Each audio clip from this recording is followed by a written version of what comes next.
avancer parce qu'ils veulent. Mais le problème, c'est dans la capacité. La capacité.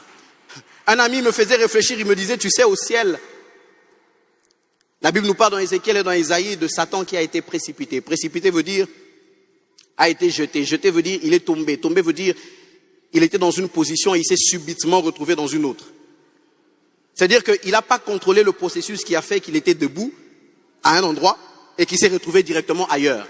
Cet ami-là me disait, tu penses vraiment que quelqu'un qui n'a pas pu contrôler son propre mouvement pourra contrôler le tien?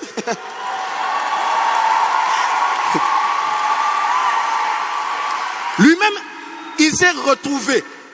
Il s'est surpris. Mais voici la deuxième chose.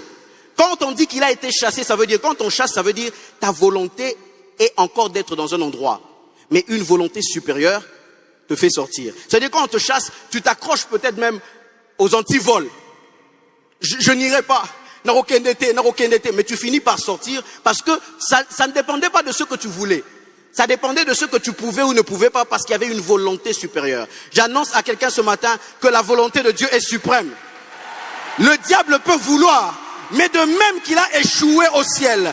Alors quand nous prions, nous disons que ta volonté soit faite sur la terre comme au ciel. Père, que tes victoires nous soient accordées sur la terre comme au ciel. Ils veulent. Mais la bonne nouvelle, c'est qu'ils ne peuvent pas, ils ne peuvent pas, ils ne peuvent. Dis à ton voisin, il ne peut pas, il ne peut pas. Il ne peut pas, il ne peut pas. La quatrième chose, après les prières, Samuel est focus sur l'Holocauste, l'agneau. Samuel est en train